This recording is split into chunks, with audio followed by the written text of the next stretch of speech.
Some say a dog's loyalty can save your life, but in Dry Creek, that loyalty went further. It crossed into something no human should ever face. What you're about to hear is a true story of sacrifice, and if it chills you the way it still chills me, you'll want to hit that like button so more people hear it. Share it with someone who loves dogs, because this isn't just a ghost story. It's proof of how far a friend will go to protect you, even from the other side. Dry Creek was the kind of town you could drive through without realizing you'd been there. No neon signs, no gas station that stayed open past sundown, just 2 rows of faded buildings and a single stoplight that swayed in the wind when no one was around to watch. In summer, the air hung heavy with the smell of cut hay and gasoline. In winter, it froze solid, biting at skin, making the wood on every porch groan at night. The locals joked that Dry Creek was too boring to be haunted. They said ghosts needed excitement, people to scare, lights to flicker.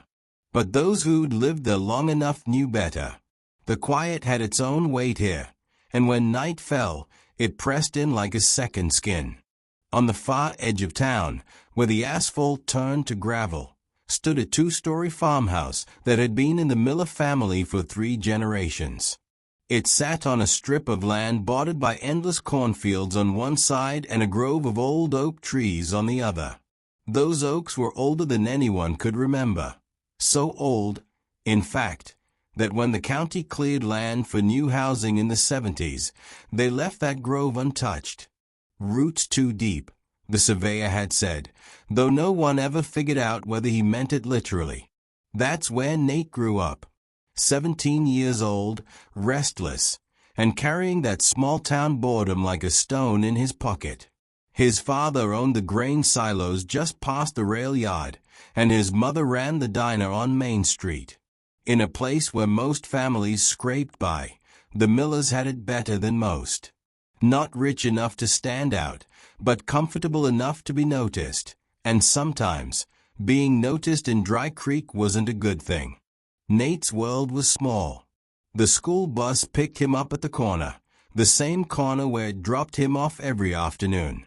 Evenings were a quiet loop of homework, dinner, and wandering the property with no real purpose. On weekends, he'd help his father check the silos or haul feed sacks from the pickup to the barn. But most days, he was just waiting for something, anything, to happen. The older folks in town liked to talk about the hollow spots, places where the air felt wrong and sounds carried funny. They'd tell these stories at the diner over coffee, lowering their voices like the walls might be listening. Nate had heard them his whole life and never paid much attention. A gate under the old oak grove. A bride who drowned on her wedding night in Miller's Creek. A man who walked the back roads at night, eyes bleeding into the dust. Just stories. Until they weren't. The first thing Nate noticed was the silence. Not the usual Dry Creek kind, but a heavier one, as if even the crickets were holding their breath. Then came the tapping, soft, irregular, like pebbles hitting the siding of the house. At first, he thought it was wind pushing branches against the wood, but the oaks were too far from the walls for that. His mother brushed it off. "How settling," she said, though Nate caught the way she kept glancing toward the back door when she thought no one was looking. His father didn't comment at all. That was the thing about the Millers, they didn't talk about strange happenings unless they had to. But in a place like Dry Creek, silence didn't mean safety. It just meant something was coming, and you didn't know what yet. And it was in that silence, in the days before it all began, that Nate met the dog who would change everything. The first night in Dry Creek passed without incident. The crickets hummed in the tall grass, and the occasional rustle of leaves in the dark kept Nate aware of how far he was from the familiar city hum. He tried to sleep, but every time he closed his eyes, the silence pressed down like a heavy blanket. Even Duke seemed restless, padding to the window every so often, ears pricked.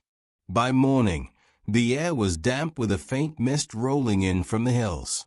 Nate brewed coffee on the old stovetop, the aroma filling the cramped kitchen. He caught himself staring out the back window again, at the shed. The same shed his father had sealed shut 20 years ago. Its crooked roofline seemed more warped in the daylight, as if the wood itself was straining under a weight he couldn't see. Later that afternoon, while sorting through the boxes left by his parents, Nate found an envelope marked in his father's handwriting, "Do not open." His hand hovered over it, curiosity gnawing, but he set it aside.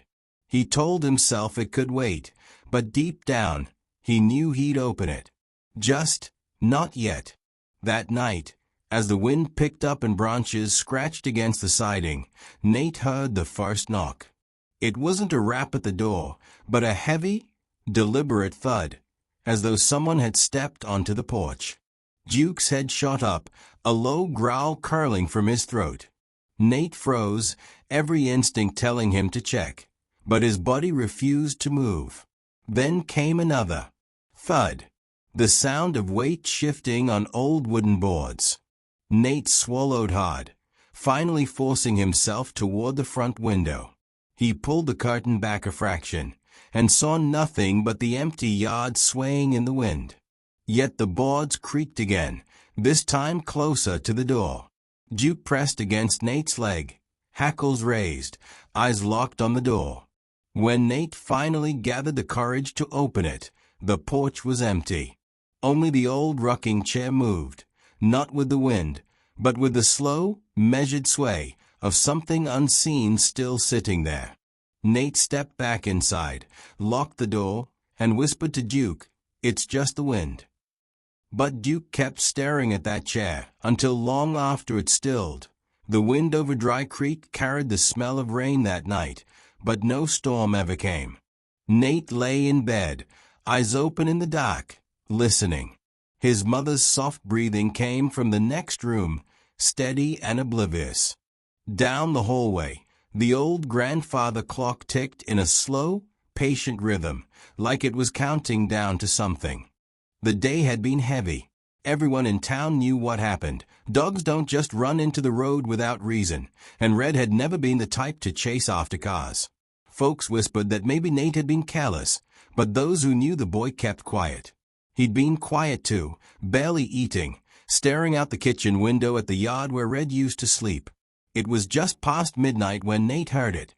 A single, sharp scratch at the back door. He froze. It was faint, almost gentle, but it cut through the house like a blade. His first thought was a raccoon, maybe even the wind, but then came another scratch, and another, each spaced exactly the same, like claws. Heart pounding, Nate slipped out of bed. The floorboards under his bare feet felt cold as he crept to the kitchen. The moon was high, spilling silver light across the floor, and in that light, he saw them, faint paw prints, wet and muddy, leading from the door and disappearing halfway across the room. Nate's breath caught in his throat. "Red," he whispered, his voice trembling. The next moment, something brushed against his leg. Not hard, just a soft, familiar nudge, the way Red used to do when he wanted to be let out. Nate looked down, but there was nothing there. The air was colder, though, and it smelled faintly of rain-soaked fur. The scratching started again, only now it was coming from inside the house. It was coming from the living room. Nate turned slowly, his stomach twisting. The moonlight didn't quite reach that far. The room was just a black shape beyond the doorway. He could hear the scratching against the wooden floor, closer now, followed by the faint sound of breathing, low, ragged, almost like panting. He took a step forward. The sound stopped. Then came the whimper. It was Red's whimper. Not just any whimper. Nate knew this one. It was the one Red made the night his leg got caught in a fence when he was a puppy. That same note of pain, of wanting to be helped. Nate's chest tightened. His eyes adjusted enough to see the faint outline of the couch. And there, just beside it, a shadow crouched low, unmoving. The clock down the hall ticked once. The shadow lifted its head. Two eyes glimmered in the dark, but they didn't reflect light like a dog's should. They absorbed it, swallowing the glow until the room seemed even darker. Nate stepped back, but the thing, whatever it was, stepped forward. Its claws scraped the floor in that same steady rhythm. The air smelled stronger now, wet fur and something else, something sour. Nate. His mother's voice came from the hallway, breaking the moment. The eyes vanished. The shadow melted into the dark, and the scratching stopped. Nate turned to her, his face pale. "Did you hear it?" he asked. "Hear what?" she said, frowning. Before he could answer, thunder cracked somewhere far away, and the house seemed to exhale. Nate glanced back at the living room, empty, silent, still. But the paw prints on the kitchen floor were gone. Only one thing remained, a small patch of mud right where Red used to sleep, and in the center of it, a single, perfectly clear paw print. It wasn't fresh. It was rotting. The house did not sleep that night. The air was still, yet every beam and floorboard seemed to shudder under an invisible weight. Samuel lay awake in the dim light of a dying candle, staring at the ceiling above his bed. The pattern of the wood grain looked like stretched faces, eyes hollow, mouths open in silent wails. He told himself it was the flicker of the candle playing tricks on his vision, but the longer he stared, the more certain he became that the faces were watching him. A faint sound stirred from the wall beside him. At first, it was only a soft scratch, like the scuttle of a small insect. Then it grew, long, deliberate drags of something sharp scraping against the wood. Samuel sat up, the candlelight quivering as his breath quickened. The sound was moving, tracing along the wall toward the corner, then pausing, as though listening for him. He held his breath, his ears straining in the silence. And then came the whisper. It was not a voice from the room, nor from the hallway. It came from inside the wall. Low, urgent murmurs, words twisted by the thickness of the wood, impossible to fully understand. He leaned forward despite himself, pressing his ear against the cold panel. The whisper stopped instantly. The wood against his ear seemed to pulse once, faintly, like the beat of a heart. Samuel recoiled, stumbling back against the bed frame. He wanted to call for his father, but the memory of Thomas's warning earlier in the day, "Don't listen to them, no matter what they promise you," clamped his jaw shut. He blew out the candle and forced himself under the blanket, trying to convince himself it was the wind. But the wind didn't know your name. Because just before sleep claimed him, the whisper came again, softer this time, threading through the dark. "Samuel." Morning brought no comfort. The family gathered for breakfast, though no one touched their plates. Mary's eyes were bloodshot, her face pale. She claimed she'd heard footsteps outside her room all night, stopping every time she tried to catch them. Father said little, staring into his coffee as if it might offer answers. Samuel wanted to tell them what he'd heard, but something, fear, shame, or perhaps the memory of that heartbeat in the wall, kept him silent. After the meal, Samuel wandered into the back hall, tracing the panel where the whisper had come from. The wood looked ordinary, but the longer he ran his fingers over it, the more he noticed subtle ridges in the grain, like faint etchings. They weren't scratches from furniture or nails, they were deliberate marks, shallow carvings that almost resembled letters. But the language was unfamiliar, the curves and lines alien to his eyes. The smell hit him then, damp, metallic, faintly sweet. He knew it from somewhere. It was the scent of rust and blood. That night, he fought to keep his candle lit, even as the wind rattled the window. Midnight came, and so did the sound, scratches, slow and patient, followed by the whisper. It was clearer now. "Let me in," he whispered back without thinking. "Who are you?" A pause, then, "Someone who can help you leave." The floorboards in the hallway creaked, but Samuel could not tell if it was the house shifting or something moving toward him. He pressed his hand against the wall, feeling the faint vibration of the voice. The wood was colder than before, so cold that his palm ached. "How?" he asked. The voice's reply was almost a sigh. "Take out the nails." A sudden thump rattled the panel, making him jump back. His candle sputtered and died, and the whisper dissolved into a sound like distant laughter fading through the walls. The rest of the night passed in darkness, but Samuel did not sleep. In the morning, when he checked the wall again, he found something new. One of the nails at the bottom of the panel was loose. By morning, the house no longer felt like the place we had arrived in just a few days ago. The air was dense, heavy, and damp, as though the walls had been drinking in the night sphere and were now exhaling it back at us. Sunlight did push through the windows, but it looked wrong, pale, and flat, like it had traveled through something sick before reaching us. Eleanor was the first to speak. She sat at the edge of the kitchen table, running her fingers along the wood grain, her nails catching on splinters. "It's not just the house," she said quietly. "It's following us." I wanted to dismiss her, to blame her trembling voice on lack of sleep, but the truth was clawing at me too.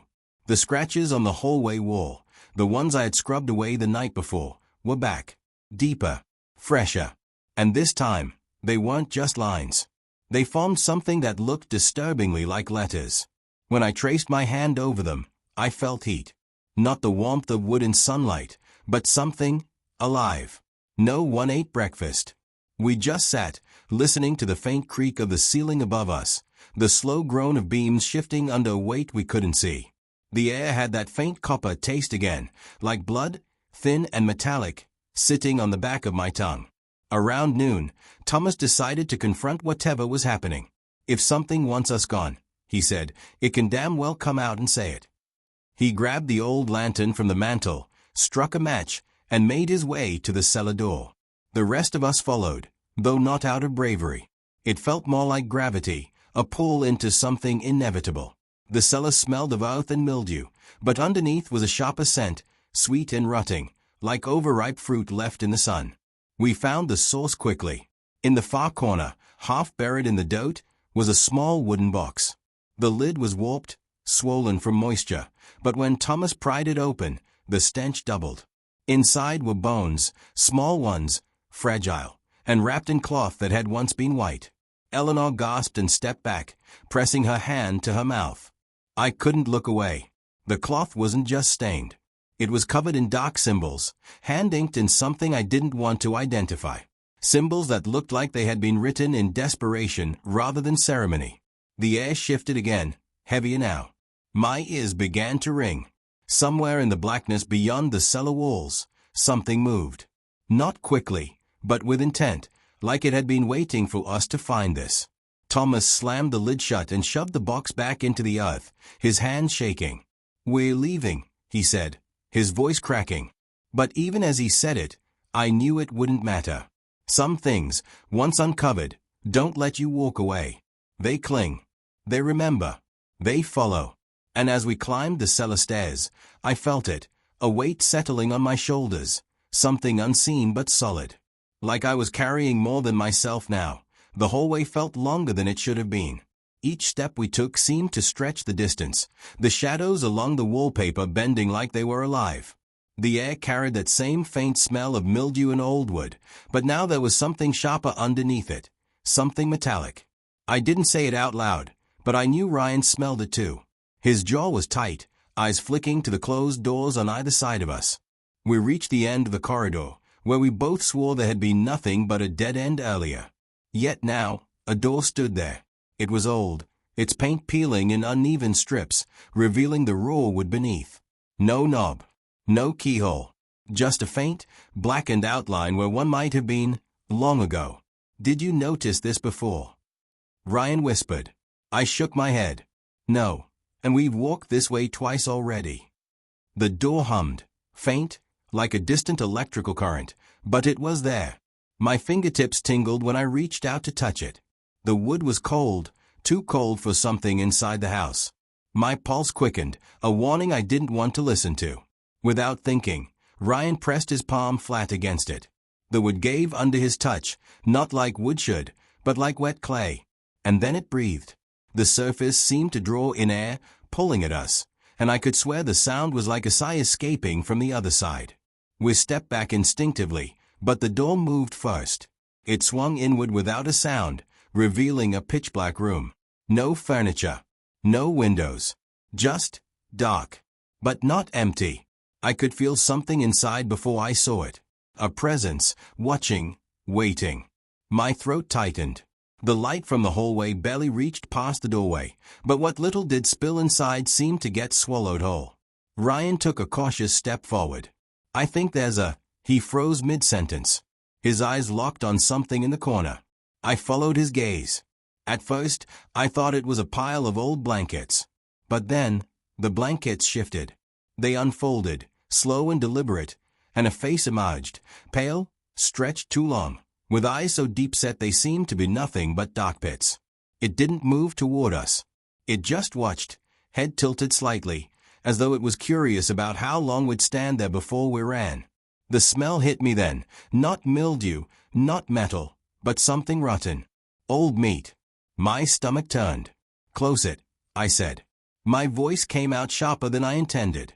Ryan reached for the door, but the moment he did, the figure's mouth opened. Not wide, but just enough to let a low sound escape. A hum, the same frequency as the door before it opened. The floor beneath our feet seemed to tremble, just slightly. Ryan, now. He shoved the door closed with all his strength. It didn't slam. It sealed. The hum stopped instantly. The air returned to the stale, dusty stillness of the hallway. We stared at each other, both breathing too fast. Neither of us wanted to ask the question, but it hung there between us anyway. What happens if the door opens again on its own? The wind outside had grown restless by nightfall, rattling the loose shutters against the side of the old farmhouse like impatient knuckles on a coffin lid. I had tried to convince myself it was just the weather, just the creaks and groans of an aging structure. But the sound from beneath the floor was not the kind a storm could make. It began faint, almost a sigh, as though the earth itself had drawn a breath and was holding it. Then came the scratching, slow at first, deliberate. Something down there was trying to find its way up. Mara sat rigid in her chair by the fire, eyes locked on the warped boards at her feet. She didn't speak, didn't even blink, but I saw her knuckles whitening around the arms of the chair. You hear it too, I said, my voice no more than a breath. She didn't answer. The scratching grew louder, now joined by a wet, muffled sound, like something dragging itself through mud. My mind conjured an image I didn't want. Pale fingers pushing up through the cracks, nails blackened with doubt, reaching for whatever warmth they could find. I took the oil lamp from the mantel and knelt. The boards were old and uneven, and between them I could see only darkness, deeper than it should have been, as if the space beneath the house was bottomless. A faint smell rose from it, sharp and metallic, with the unmistakable edge of rut. Don't open it, Mara whispered suddenly, her voice tight and brittle. If you pull those boards up, you can't put them back. That was when I realized she knew something. Her fear wasn't of what might be there. It was of what she already believed was there. I pressed her, but she shook her head violently, biting her lip hard enough to draw blood. The noise shifted again. It wasn't scratching anymore. It was tapping. A slow, rhythmic knock against the underside of the floor, almost like it was answering me. My pulse quickened, but instead of stepping back, I leaned closer, the way a moth leans into the flame. Mara, I said, what's down there? She stared at me for a long time, then finally spoke, not what, who. The words chilled me, but before I could respond, the tapping stopped. Silence stretched across the room like a held breath. Then, impossibly, from beneath the floor came a voice, hoarse, strained, yet undeniably human. It called my name. The wind shifted that night, carrying with it the smell of rain and something far less natural, a metallic tang that clung to the air like breath on a mirror. The old Bellamy house creaked under the weight of the coming storm. Evelyn sat near the cold hearth, staring into the dark corner where she swore something had moved moments earlier. She hadn't slept in 2 nights. Every time her eyes closed, she saw them, the dancers. Their limbs moved in jerks and sways, feet pounding silently, mouths opening but never speaking. And yet, their eyes screamed. Michael paced near the boarded window, his hand resting on the hilt of the hunting knife. They are closer, he muttered.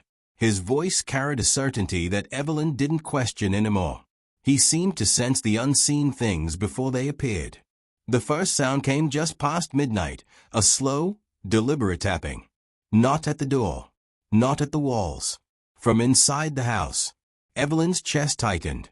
"Michael," she whispered. He froze, listening. The tapping stopped. Then, from the same corner Evelyn had been watching earlier, a shadow began to stretch upward.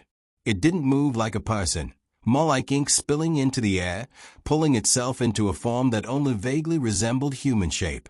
"Stay behind me," Michael ordered, his voice low but trembling. The shadow tilted its head, and a sound like dry leaves rustling filled the room.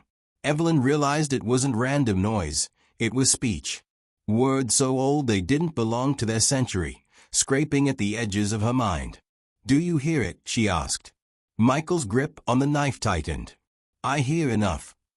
The shape glided forward, its presence bending the air around it. It passed the flickering lantern, and for a moment Evelyn swore she saw faces in its body, not reflections, but trapped souls pressing against the surface, mouths opening in silent pleas. Then, as if mocking them, the shadow danced. Not gracefully, but with broken, twisting motions, the same steps from Evelyn's nightmares. With every turn, the air grew heavier. Evelyn's legs felt weak, her chest burning as if the rhythm itself were pulling the life from her. Michael lunged forward, slashing through the form. The lantern's flame guttered violently, and the shadow split apart, only to reform seconds later, its rustling words turning into laughter. That laughter followed them even after Michael dragged Evelyn into the next room and slammed the door. But the voice didn't stop. It came from behind the walls, under the floorboards, inside their heads.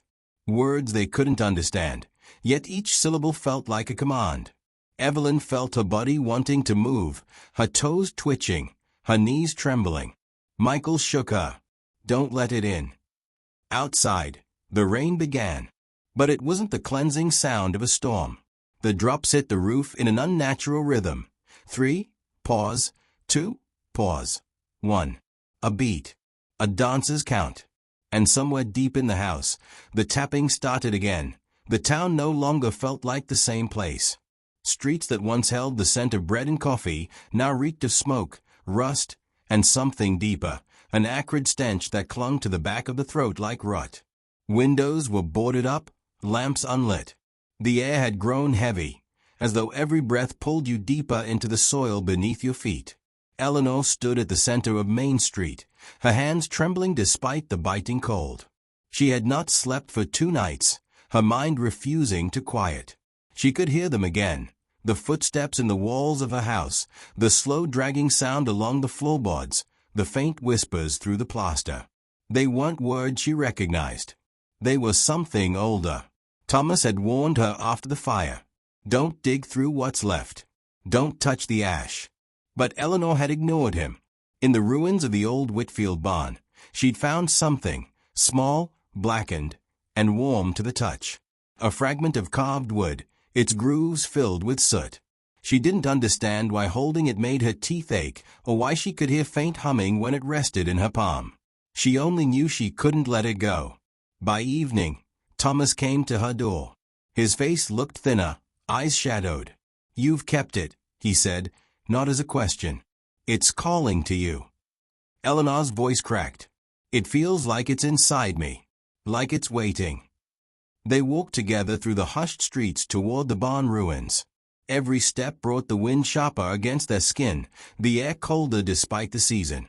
As they reached the clearing, the earth around the charred foundation seemed darker than the rest, the soil damp though it hadn't rained in days. Thomas crouched low, pressing his hand against the ground. This place was never just a barn. It was built over something much older.